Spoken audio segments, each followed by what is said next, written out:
Last year I had a very nice yield of kiwi fruit on my kiwi vine, and so I enrolled my friend Bruce Goins to show us how to make some really fine kiwi jam. The time to pick kiwi fruit is in the winter when the leaves have all gone off the vine and the fruit is sitting there ripe and ready to be picked. And then you sort them out, and of course there's always a few small ones. And then we add a pepper, which is nicely dried, and we use that as well as citrus for an extra flavor kick. And then once you slice the kiwi up, you can cut the meat out with a sharpened spoon, and then add that to your stash. Okay, now it's up to Bruce to show us how to make kiwi jam.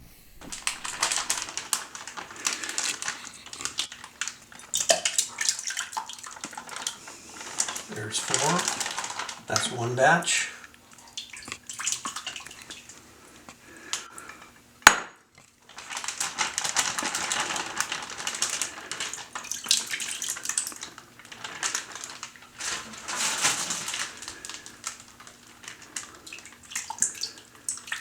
Eight. That's 2 batches.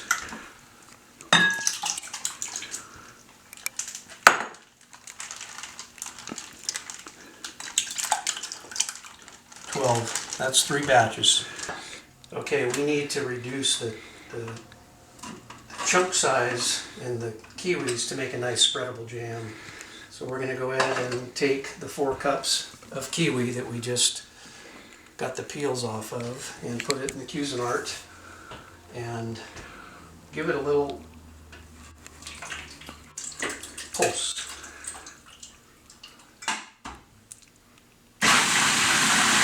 Okay, so we're going to take this fruit, Cuisinart, pour it in the pot.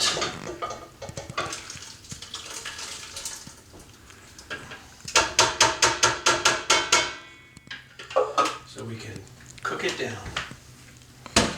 Okay. Put on medium heat. And we want to get this to simmer. That's going to allow some of the pectin to come out, and we'll allow it to cool, and then we'll test for the amount of pectin with the grain alcohol. Okay, we need to get this pot going full of water so that when we have the jam ready, put it in the jelly jars. We can seal the lids. Start this early because it takes time for the water to heat. You want your water ready to go when your jelly's ready so that you can immerse it immediately and then go ahead and cook it to seal the lids. Good sanitation is a good general rule. You won't have any surprises 2 or 3 months from now when you open up that jar and you find something not friendly growing in there. So we washed and rinsed the jars and we'll let them drain.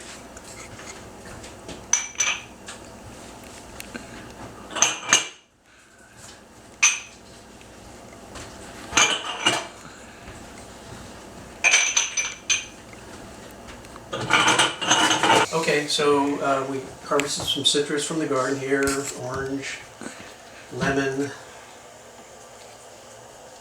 lime, and tangerine and mandarin. And we're going to juice this and add a little bit of juice to the kiwi just to spice it up a little bit. Navel orange.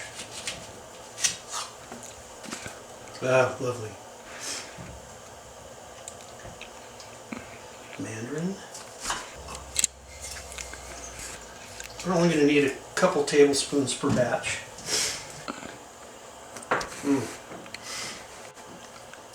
That'll be nice. That'll be a nice addition. All right. So these are some peppers from this year at the garden. We're just going to go ahead and break them up and grind them.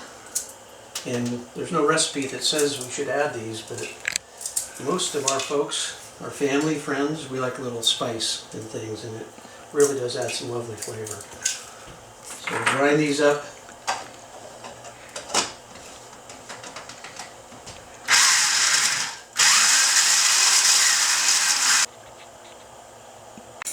Okay, so we need to determine whether this fruit has a sufficient amount of pectin in it, natural pectin, the gel. And I don't know much about kiwis, and so what we've done is we've cooked the fruit and allowed it to cool, and we take about a tablespoon of the cooked fruit,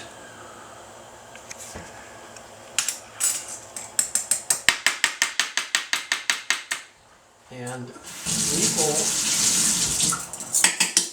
measure of grain alcohol,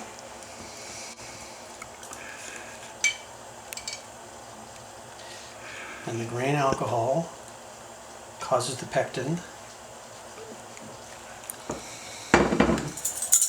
to separate itself. And a little stir. And the pectin should rise to the top. We'll let that sit for a couple minutes and see what it looks like. Yeah, so having added the grain alcohol to the cold cooked fruit juice, I see very little presence. The pectin's supposed to rise in globs, and there's really no obvious globs of pectin here. And so I think we're going to conclude that this is a low pectin fruit, and that we won't require a whole lot of sugar. Of course, it will be to taste. In fact, we might want to add a little pectin to this just to make sure it gels up the way we would like.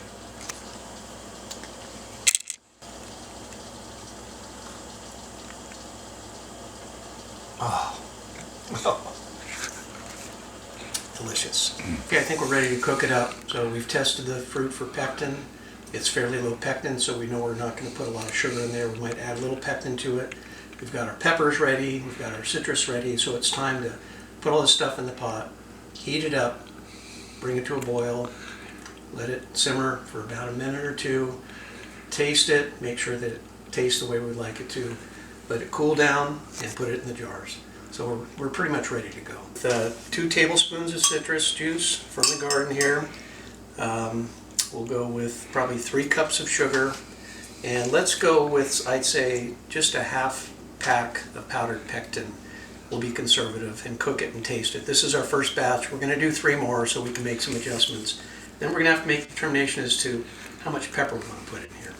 So here we go, 2 tablespoons of citrus juice. Hot. We'll go with 3 cups of sugar.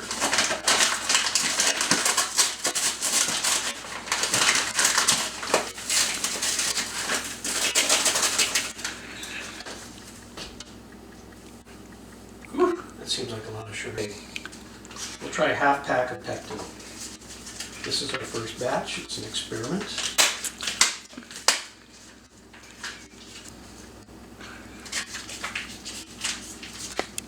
Turn on the heat.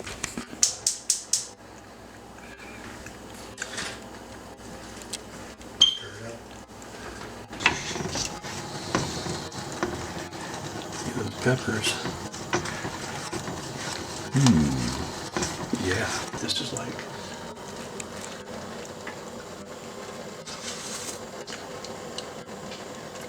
oh, that's quite nice. Plenty of sugar. 3/4 sugar. 4 cups of fruit, 3 cups of sugar is plenty. So we have all the ingredients in the vat, and we've tasted it. Tastes good. Bring it to a boil, stir it constantly for about a minute, a little over, and when you're done, we'll turn this off. And we're going to ladle this into some warm jelly jars.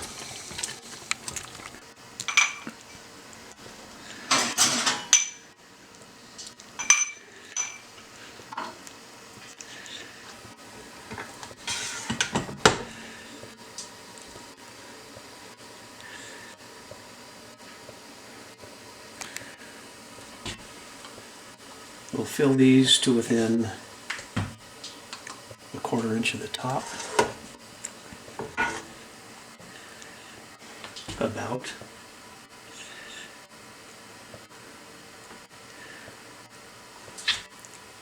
Tops of the jars. We'll be putting the screw lids on here. This one looks good. So there we are. The lid's on. Just nice and easy, not tight, not too tight. I have a pot of boiling water. We're going to go ahead and load these into the rack.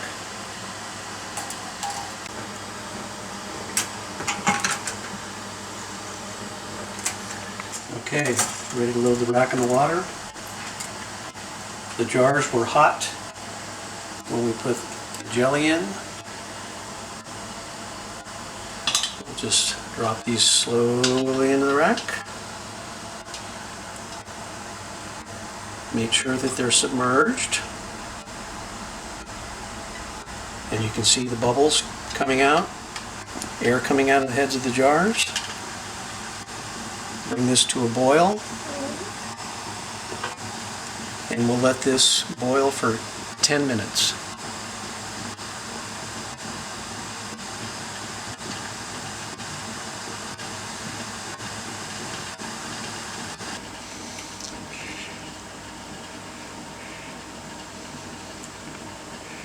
Ooh. Okay. Shall we have a taste? Yeah. Let's do that. Oh. Good. Delicious. Back in the 60s when I was growing up in New Zealand, we used to call kiwi fruit Chinese gooseberry, and that wasn't all that good a name. And I remember a friend of mine in advertising, Christine Cole, came up with kiwi berry, which was later modified to kiwi fruit, and that's what we know it as today.